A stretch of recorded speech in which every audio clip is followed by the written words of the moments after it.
Madame, monsieur, bonsoir. C'est l'heure de votre rendez-vous quotidien avec l'actualité sur ATV. Au sommaire ce soir. Un bâtiment de stockage part en fumée au golfe des Trois-Îlets. Si aucun blessé n'est à déplorer, une vingtaine de voiturettes et du matériel ont été détruits. On en parle dès le début de cette édition. Dans ce journal aussi, reprise progressive des transports en commun du centre. Si les BHNS circulent depuis hier, la majorité des sociétés de bus font l'inventaire de leur parc avant un retour sur la route. La journée de demain sera marquée par une mobilisation sociale. De nombreuses organisations syndicales appellent à la grève. Nous recevrons ce soir le secrétaire général de l'UNSA, Patrice Bellune. Une mobilisation liée à la colère sociale et ce, malgré la nomination d'un nouveau Premier ministre. Sébastien Lecornu multiplie les rendez-vous afin de former un nouveau gouvernement et surtout présenter un budget pour 2026. Enfin, nous irons en Pologne où l'armée française se déploie en réponse à la menace russe. Une semaine après l'invasion de drones d'attaque dans l'espace aérien polonais, 3 Rafales et leurs équipages patrouillent régulièrement. Mais avant de développer ces titres, une prise d'otage a perturbé la quiétude de la rue Lamartine à Fort-de-France en fin d'après-midi. Le raid est intervenu dans une bijouterie du centre-ville. Selon nos informations, 3 individus ont été interpellés. Les 2 victimes, elles, seraient indemnes. Je vous propose de regarder la réaction du maire de Fort-de-France, Didier Laguerre. Didier Laguerre que l'on retrouvera donc dans quelques instants dans votre édition par rapport à cette prise d'otage dans une bijouterie à Fort-de-France. Ce nouveau coup dur pour le golfe des Trois-Îlets, un incendie a ravagé le local de stockage de la structure ce matin. Ce sont les jardiniers qui ont donné l'alerte. Plus d'une vingtaine de voiturettes et du matériel sont partis en fumée. De quoi inquiéter les gérants du site quant à la poursuite de leur activité. Diana François-Eudoxy. Plus d'une vingtaine de voiturettes parties en fumée et l'ensemble du matériel de golf endommagé par les flammes et la chaleur. Ce matin, le local de stockage du golfe des Trois-Îlets est ravagé par un incendie.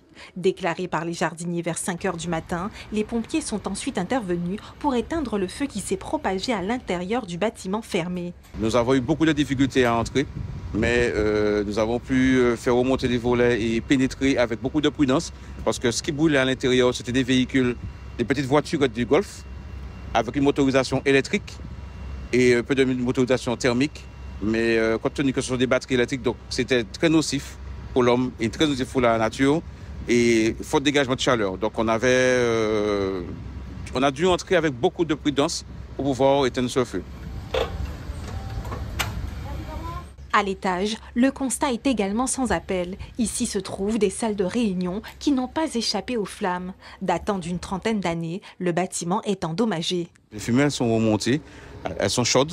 Donc, elles ont créé, il y a eu une propagation due aux fumées et ça a créé des dégâts parce que le sol est très chaud en haut et ça a continué au niveau des pièces qui sont là-haut. Donc là, nous procédons au refroidissement de toutes les parois avec des ventilateurs qui sont à l'étage pour pouvoir casser la température et abaisser aussi le flux thermique.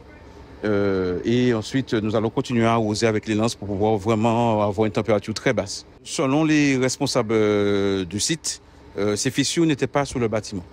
Donc on peut penser que la forte chaleur qui s'est dégagée de ce bâtiment peut avoir créé les fissures que vous voyez actuellement sur le bâtiment. Si le parcours n'est pas impacté par l'incendie, le fonctionnement du golf sera perturbé sans le matériel nécessaire pour la pratique de ce sport. Le site s'étend sur une 60aine d'hectares. Beaucoup de golfeurs jouent font le parcours avec une voiturette, donc là ça va être difficile puisque toutes nos voiturettes ont brûlé. Donc ça a un gros impact sur l'activité puisque, y compris le matériel de location, on va bientôt arriver en haute saison et là on n'a plus de clubs à louer, plus de chariots, enfin tout le matériel a brûlé. Ça va être compliqué d'assurer maintenant la suite puisque comme le matériel a brûlé, on ne peut plus louer de véhicules, on ne peut plus louer de matériel de golf. Maintenant, bon, bien sûr le parcours sera toujours accessible, mais après ce sera à l'exécutif de voir quelle décision qui sera prise pour le golf. Gérée par la CTM, Josette Manin, présidente de la commission des sports et de la vie associative de la collectivité, est venue constater l'ampleur des dégâts sur place. Un lieu qui avait déjà fait l'objet de certaines plaintes il y a quelques mois. Il n'y avait pas suffisamment de matériel, il y avait du matériel en panne. Donc on a fait en sorte que les choses s'arrangent. Maintenant on a un coup d'arrêt et on va prendre les dispositions qu'il faut de façon à, peut-être rapidement, mais c'est pas évident de pouvoir acheter très rapidement l'ensemble du matériel qui a pris feu. Donc il va falloir attendre effectivement l'acquisition donc de ce matériel et pouvoir recommencer l'activité sur le golfe. La cellule risque technologique des pompiers est intervenue ce matin afin de faire des prélèvements chimiques pour détecter une éventuelle toxicité de l'eau et de l'air. Après le résultat des constatations, la CTM devrait communiquer sur l'avenir du golfe des Trois-Îlets suite à cet incendie. Comme promis, je vous propose de retrouver la réaction du maire de Fort-de-France après la prise d'otage qui a eu lieu cet après-midi rue Lamartine dans une bijouterie. Didier Laguerre est face à la caméra de Diana François-Doxy. On a eu un braquage d'une bijouterie cet après-midi à la rue Lamartine. Grâce aux rondes qui ont été mises en place dans le centre-ville depuis le triple meurtre du mois de mai et au renfort de la présence de la police et de la collaboration entre les forces de l'ordre, la police et les commerçants, les braqueurs ont pu être arrêtés. Il n'y a pas de blessés graves et donc c'est un moindre mal, mais ça nous montre simplement qu'on franchit à nouveau un palier dans la violence qu'on a sur le territoire de la Martinique. Et on va continuer à travailler avec l'État, avec le préfet, avec la police nationale, avec toutes les autorités de police pour faire reculer la circulation des armes sur le territoire de la Martinique et protéger la population. Mais ce qu'il faut aussi retenir, c'est la rapidité d'intervention des forces de l'ordre coordonnées et qui a permis de mettre un terme à ce braquage et d'arrêter les braqueurs. Cette information en bref, le procès d'Alfred Marie-Jeanne à nouveau renvoyé. L'ancien président de région devait être jugé ce mercredi devant le tribunal judiciaire de Paris dans l'affaire Green Parrot. Poursuivi pour faux et usage de faux et prise illégale d'intérêt, le chef de file du MIM n'a pas honoré sa convocation. Une nouvelle audience est donc fixée au 28 janvier 2026. À la une aussi de l'actualité, de nombreuses perturbations sont annoncées sur le réseau d'approvisionnement en eau potable. La SME annonce par voie de communiqué qu'elle subit les conséquences du conflit social à la Sorre. Plus de 50 000 clients seraient touchés entre Cap-Nord et l'Espace Sud. Sur la route, en revanche, la circulation reprend progressivement sur le réseau de transport en commun du centre. Alors qu'un protocole de fin de conflit a été signé lundi entre Martinique Transport et les syndicats, les BHNS ont d'ores et déjà repris leur rotation. Du côté des transporteurs, l'heure était surtout à la vérification des véhicules après plus de 2 semaines d'arrêt. La situation devrait revenir à la normale durant la semaine. Les explications face à la caméra de Diana François-Doxy.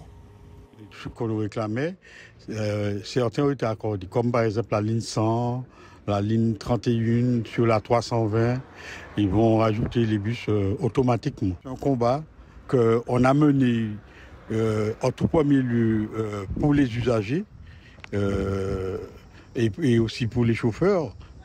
Donc, je peux même dire que je l'ai dit aux usagers qui prennent le bus tous les jours. Et puis, sur la même voie, je les remercie d'avoir été patients, voire impatients de ne pas avoir de bus pendant près de 15 jours sur le secteur centre. Suite à ça, il y aura puisque les bus sont restés là pendant un tout peu plus de 15 jours sans rouler, donc il y aura des entretiens, des trucs comme ça à faire. Normalement, le secteur centre va reprendre progressivement.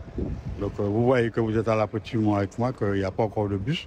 C'est un peu décevant pour les usagers de l'après-midi. Mais je pense que d'ici la fin de la semaine, ça va aller.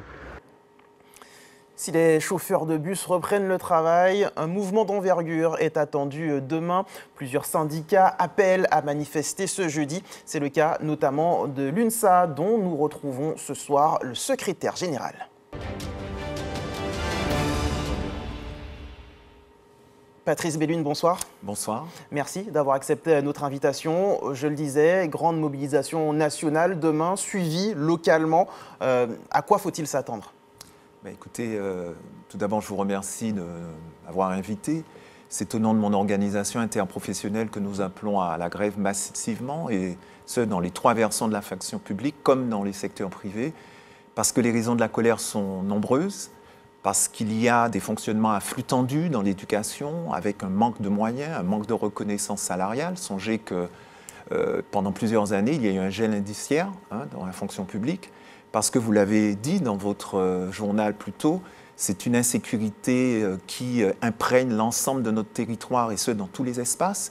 Et notre organisation, l'UNSA Martinique, comme j'aime à le rappeler, aussi bien pour nos collègues de l'éducation que pour ceux de la douane, pour nos agents pénitentiaires, pour nos collègues policiers également, ont besoin de plus de moyens et certainement moins de démagogie, plus de volontarisme et moins de clientélisme. En un mot, nous serons demain massivement dans la rue parce qu'à l'heure où le budget est question, ce que nous souhaitons, c'est que l'iniquité ne fasse pas loi, mais qu'il y ait un effort partagé de bas à tous les niveaux de l'échelle sociale. Une mobilisation qui intervient une semaine après celle du 10 septembre, qui n'était pas à l'initiative des syndicats, mais qui avait été tout de même relayée et suivie par les syndicats, notamment ici. Cette succession de mouvements, est-ce qu'elle dit quelque chose finalement de la société française? Elle dit simplement qu'il y a une forte lassitude des salariés, des Martiniquais qui ont le sentiment de ne pas être entendus, qui ont le sentiment, mais vous savez, dans l'éducation nationale, on aime à rappeler qu'éduquer, c'est répéter. Donc il y a cette lassitude usante qui fait que chaque fois, il faille descendre dans la rue pour se faire entendre. Mais là, c'est non seulement l'UNSA Martinique qui appelle à la grève, mais aussi plus largement une intersyndicale. Donc la semaine dernière, il y avait des appels un peu éparses. Là, vous voyez bien que nous sommes dans une dynamique plus large et plus collective. C'est vous dire à quel point le cri pour que nous soyons entendus est fort. Mais enfin, il ne suffit pas de crier non plus. Je vous ai dit, le budget est en discussion. Et donc, fatalement, dans ce jeu de ministres qui se succèdent, nous ne savons pas à quelle sauce nous serons mangés. L'idée, c'est de maintenir la pression, finalement. Il faut maintenir la pression. On a supprimé les jours fériés, c'est une chose. On a reporté, dans le cadre des congés, les arrêts maladie qui pouvaient sanctionner les travailleurs. Il se discute la fameuse taxe Zuckman. Comme je l'ai dit, il est légitime et normal que l'effort soit juste et réparti par le plus grand nombre. Je répète, sans polémique, mais enfin, je vais quand même, en tant qu'organisation syndicale responsable, mettre l'accent sur le développement économique du pays Martinique. S'il n'y a pas de développement économique pour favoriser l'emploi, un emploi juste, nous aurons du mal à garder nos jeunes. S'il n'y a pas cette sécurité qui est prise à bras-le-corps, parce que cela fait des années que nos collègues le dénoncent, s'il n'y a pas, je ne connais pas de Martiniquais qui ne veuille pas plus de santé, plus de sécurité, plus d'éducation nationale. Le budget doit tenir compte dans ses priorités à ces affaires-là. Vous appelez à une grande journée de mobilisation ou alors le mouvement pourrait se poursuivre les jours suivants? À chaque jour suffit sa peine. Demain, nous appelons à une grande journée. Nous verrons l'écho localement, mais aussi à l'échelon hexagonal, ce qui se fera. Et ensuite, nous donnerons suite, nous aviserons. Nous ne sommes pas isolés, nous discutons entre nous, nous nous rencontrons, y compris avec le collègue de la France hexagonale, au sein de nos centrales, mais aussi en intersyndical. Nous aviserons. Faut-il s'attendre à des perturbations particulières? Il est certain qu'il y en aura. Je ne vous dirai pas de quelle nature, mais il est certain qu'il y en aura dans les établissements scolaires, dans les administrations territoriales, comme dans les administrations de la santé. Et puis aussi, j'appelle, même si ce n'est pas évident pour nos camarades du privé, à ce qu'ils se mobilisent parce qu'ils sont frappés de plein fouet par cette précarité. Bien, merci beaucoup, Patrice Bellune. Et nous ne manquerons pas, de suivre évidemment cette mobilisation sociale prévue demain. Merci d'avoir accepté notre invitation. Merci à vous. Poursuivons avec ces images impressionnantes. Aux prêcheurs, les lares ont pris d'assaut le lit de la rivière hier après-midi, comme vous pouvez le voir sur cette vidéo amateur. Un phénomène provoqué par les fortes pluies de la journée et qui inquiète les autorités. Une réunion de crise était organisée cet après-midi dans la commune. La pluie qui devrait se faire plutôt rare cette nuit, même si Météo France conserve son niveau de vigilance jaune pour fortes pluies et orages. Le territoire reste sous l'influence d'une masse d'air humide et instable à l'arrière de l'onde tropicale numéro 26. Tout autre chose, à présent, l'association France Alzheimer et le CCAS du Lamentin présentaient une exposition hier dans la commune. Mélange d'images, d'émotions et d'informations. Elle a pour but de sensibiliser la population à cette maladie qui touche de plus en plus de familles. Jean-Marc Carteron y était. Bonjour madame, vous êtes venue chercher des renseignements concernant la maladie d'Alzheimer. Au Lamentin, une exposition met des mots et des visages sur une maladie encore trop méconnue. Un rendez-vous qui donne aussi la parole aux familles entre émotions et témoignages. Ça me concerne de près, puisque dans ma famille, j'ai des gens Alzheimer. Et voilà, je voulais avoir un petit peu plus de renseignements pour pouvoir voir comment je peux me comporter avec elle. Quand on est malade en 2012 et quand on continue la maladie en 2025, eh bien, l'état de santé, vraiment, ça évolue avec la maladie. Donc les grades, parce qu'il y a des grades, grade 1, grade 2, grade 3, voire grade 4. Et on voit le malade se détériorer et ça fait mal. Cette expo, elle est formidable. Là, c'est vrai qu'on apprend un peu plus sur la maladie. On sait vers qui se tourner et quelles sont les attitudes à avoir envers la personne malade. Aux côtés de France Alzheimer, plusieurs associations locales sont présentes. Elles apportent un relais essentiel pour informer, épauler et créer du lien autour des familles concernées. L'association Ozanam Alzheimer dispose d'un EHPAD où on peut recevoir des personnes atteintes de la maladie d'Alzheimer ou des maladies apparentées. Dans cet EHPAD, nous avons la chance d'avoir des dispositifs comme 2 PASA et 2 UHR. Alors le PASA, c'est le pôle d'activité et de soins adaptés pour les personnes qui ont des troubles modérés, et les UHR, les unités d'hébergement renforcées pour des personnes qui ont des troubles sévères. Dans le hall de la mairie, témoignages et images interpellent. Objectif, rendre visibles les réalités d'Alzheimer et rappeler qu'il existe des solutions d'accompagnement. En Martinique, plus de 12 000 personnes vivent avec la maladie, bouleversant le quotidien de leurs proches. Notre devise à France Alzheimer Martinique, venir en aide aux familles pour le bien-être des malades. Alors, pour ce faire, des groupes de parole, des entretiens psychologiques et nous avons des formations. J'attire l'attention du public sur le fait que toutes les prestations, tout ce que nous faisons comme action à France Alzheimer, c'est gratuit. Un pas de plus pour lever le voile sur une maladie qui bouleverse toutes les générations.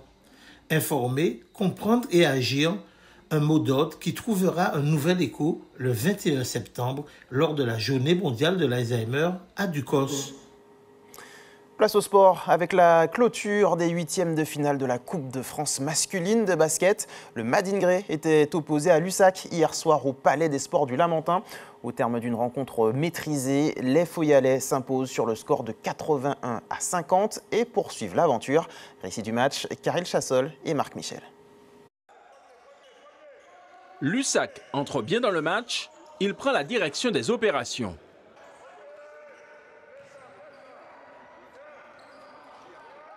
Mais le Madingré tente de faire de la résistance. En vain, les hommes de Fabrice Sivat se détachent et mènent de 15 points à la fin du premier quart-temps.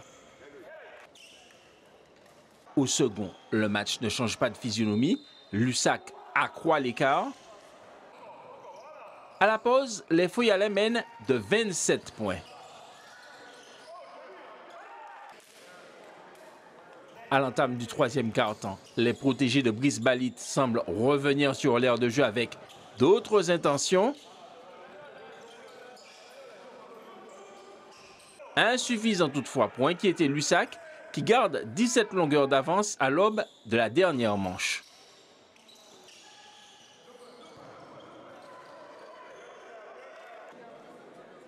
Et si le Madingré parvient encore à réduire l'écart,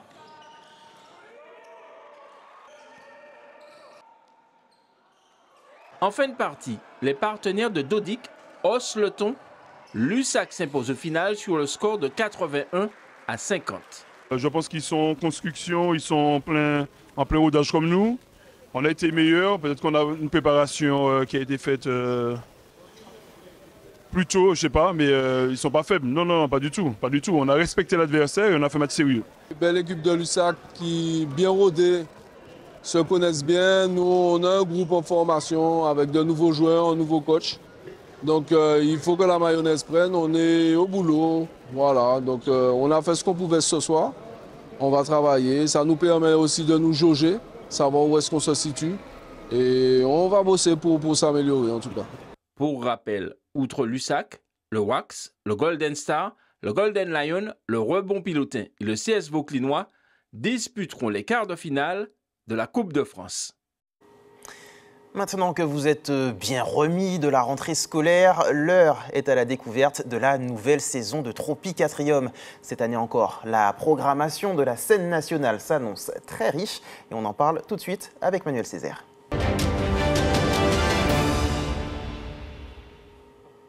Bonsoir Manuel Césaire. Monsieur Charpentier-Titi, bonsoir. Bonsoir à tous les spectateurs et spectatrices d'ATV. Alors s'il faut encore le rappeler, vous êtes le directeur de Tropicatrium. Merci d'avoir accepté notre invitation ce soir. Merci. Cette nouvelle saison s'appelle Passage. Oui. Pourquoi ? De tous les passages, alors bien sûr parce que nous sommes tout d'abord en tant qu'opérateurs culturels des passeurs, c'est-à-dire le fait de permettre, ou des connecteurs, de permettre aux artistes d'aller à la rencontre des publics et au public d'aller à la rencontre des artistes.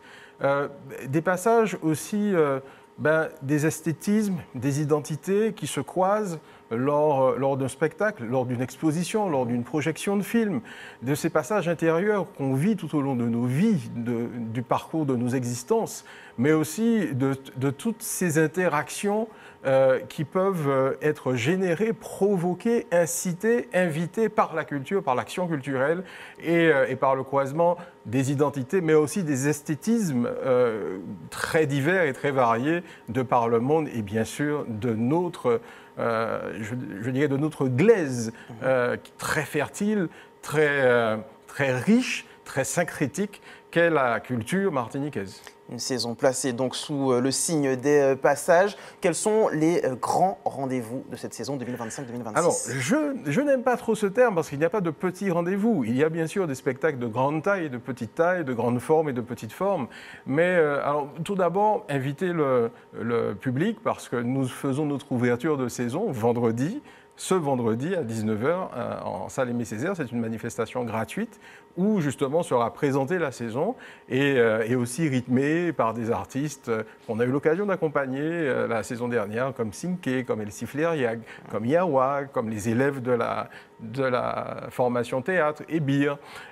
Donc c'est déjà un premier rendez-vous. Nous avons aussi voulu que le public rencontre aussi celles et ceux qui font l'action de Tropicatrium, donc présenter aussi les équipes de Tropicatrium, l'émission. Et puis, dès le lendemain, on aura une nouvelle création, c'est-à-dire on commence cette saison avec de nouvelles créations. Untold avec Yael Réunif et Jordan Bill, donc autour du rythme, danse, musique, voilà, ce sont deux jeunes très talentueux, déjà très repérés au-delà des frontières donc de la Martinique. Nous aurons aussi conversation avec Joséphine, où Maroussia Pourpoint fait à travers l'image, ou peut-être même le mythe de Joséphine Baker, ce que ça a eu comme effet sur elle, sur son parcours, quand elle a découvert l'identité et le parcours de cette femme. Nous aurons aussi, parmi les créations, le premier concert solo, après une longue résidence, de Thilo Bertolo, et qui va donc nous partager ses compositions, lui qui a accompagné tant d'artistes. Et puis, bien sûr, il y a ces grandes formes, donc rendez-vous à ne pas rater, parmi d'autres, Tiken Jafakoli, donc à la fin du mois de septembre, le 26 septembre, en grande formule, dans son acoustic tour, comme il l'appelle. Inutile de présenter Tiken Jafakoli, mais aussi bien aux amateurs de reggae, mais aussi à ceux qui sont sensibles au message, parce que c'est un chanteur à texte, c'est un chanteur à message, et qui, on peut dire engagé, mais en tout cas, qui nous ramène à notre humanisme, à ce qu'est l'humanité, ou ce que devrait être l'humanité. Et parmi aussi les grandes formes, on aura cette création de Salia Sanou qui interroge le répertoire de Jean-Sébastien Bach. Alors Salia Sanou, c'est un chorégraphe et danseur burkinabé. Et dans cette convocation du répertoire, donc ça s'appelle De Fugue Ensuite, référence effectivement aux formes musicales de Jean-Sébastien Bach, va permettre à ces interprètes d'inviter sur le plateau, donc il y aura des interprètes qui sont formés en hip-hop, d'autres en danse contemporaine, d'autres en danse classique, d'autres... très éclectique. Très éclectique. Et donc, c'est une façon de revisiter aussi un répertoire et de croiser aussi donc, ces passages d'identité très diverses et d'identité esthétique. Et puis, parmi aussi ces rendez-vous à ne pas rater, c'est Black Label. Alors, Black Label... J'allais vous en parler, justement. Alors, je vous en prie. Avec Joey Starr.